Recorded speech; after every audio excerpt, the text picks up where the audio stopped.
This is my presentation on liberty as the absence of coercion and other implications for this. So, liberty is one of those hotly contested topics within society. We talk about liberty all of the time since Thomas Jefferson uttered the words life, liberty, and the pursuit of happiness. We've came to acknowledge it as one of our core fundamental staples of what we should have in life. But what actually is liberty? Because there's differing versions of liberty depending on what your view or what your perspective is. And one of these is that liberty is the absence of coercion. Now, on his debut lecture at the University of Oxford, Isaiah Berlin spoke on these two concepts of liberty. In this inaugural speech, he would outline his concept of negative freedom, that I am said to be free to the degree to which no man or body of men interfere with my activity. This idea forms what the title of this presentation suggests and what many consider liberty to be. The idea that you are capable of doing whatever you will, and this is not limited by a body of men, by your neighbour, by anybody else. Now, Hobbes was one of the earliest adopters and writers in what we would later come to understand as negative liberty, and was whom Isaiah Berlin based this idea of negative liberty off in his speech in 1960. Hobbes claimed in Leviathan, "A free man is he that in those things which by his strength is able to do, is not hindered to do what he hath the will to do." In other terms, you are only bound by what you want to do. Ronald Dworkin, a liberal theorist and American constitutional law scholar, further expands on Berlin's concept of negative freedom.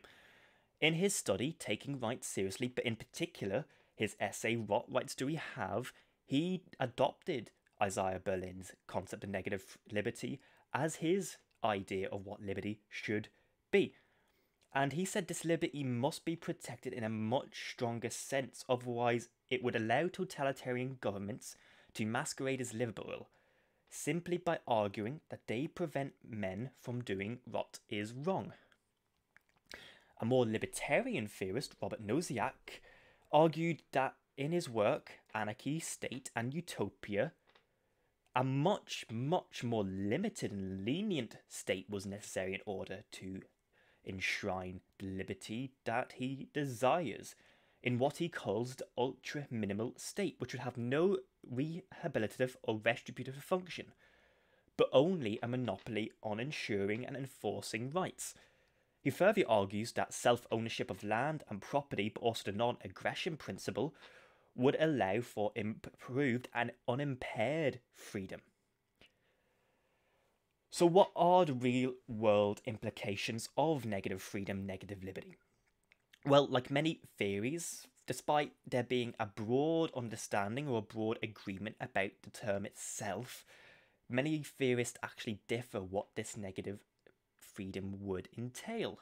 Hobbes, for example, argues that, in fact, a strong central authority would be necessary to enforce this ideal, arguing that society is actually a sovereign authority unto itself, but society, the people allow a social contract to be formed, ceding some liberties in return for the sovereign authority's protection, which is in stark contrast to Nozick's interpretation, which would create a much, much smaller state where citizens would have power over state apparatus, would have power over the courts, have power over justice, over policing, over the economy, which he argues protects them from any state limitation of freedom or authority. Now, Dworkin takes more of a middle ground here, arguing that individuals have a right against the state and actually trump the wishes of the majority, and crucially in his essay, Do Rights Conflict, he does comment and commit to some limitations on liberty, arguing liberty is the liberty to do what one wishes without infringing on the rights of others, which would lead to a society, a political setup, somewhat similar to what we understand today, and actually fairly similar to what we see in the United States, where there is freedom to do what you want, and the state does have some limitations on what you can do, but overall, it tries as much as possible to protect these liberties. For example, the Supreme Court in the United States is set up to protect the civil liberties of the citizens. It is there to prevent the government from overreaching and overruling the rights of citizens. This is still, however, quite a negative sense of what liberty entails. However, fundamentally, Berlin also raises the notion of positive freedom, where negative liberty is freedom from things, positive liberty is freedom to. Negative theory often entails freedom from government, freedom from mankind, freedom from your neighbour. Positive liberty often talks about freedom to do something, freedom to progress, freedom to advance.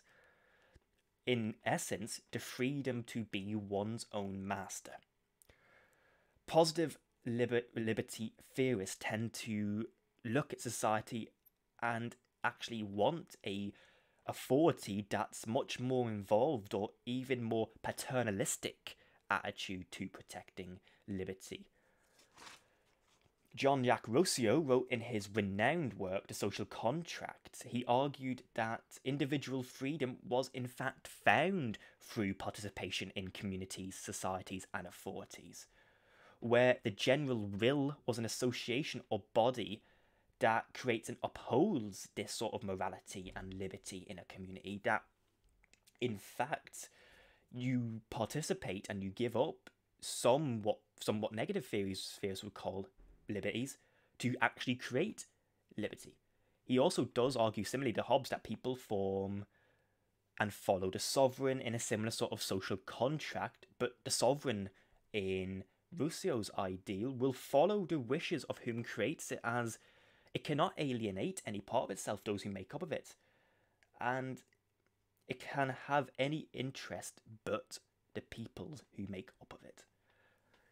Now, Charles Taylor, a Canadian philosopher, further expanded on Berlin's concept of positive liberty, arguing that true liberty, in the positive sense, and in what he believed his sense, must be achieved by accounting for social and economic liberty, and that these must be overcome by a state's role in relieving these inequalities, much to the contrary of negative liberty theorists. This could be, for example, in perhaps higher taxation. This could be in state control over education, over justice, over policing.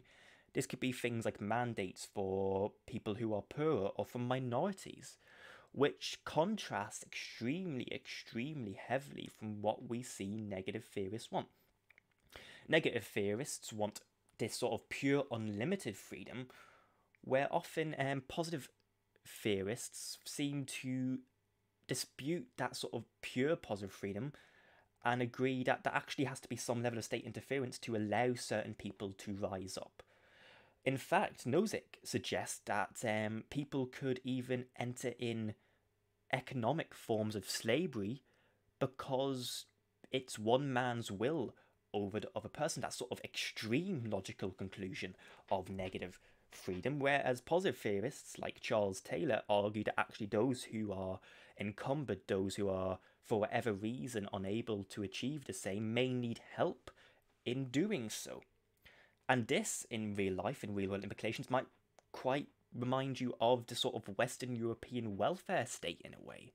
The quite paternalistic, the quite modern sort of socialist or left-wing state where there's rights for humans, but also there's support for workers who are unemployed, there's support for mothers. That, for example, there will be state involvement in economic distributive policies such as progressive taxes, such as free education or free healthcare, or even minorities at universities for certain individual groups. One thing that's really key to note, however, about the difference between positive and negative freedom is actually the way they will have developed. Negative freedom, freedom from, is similar, very, very so, to the American popular concept of liberty. No taxation without representation, the right from government, the right from tyranny.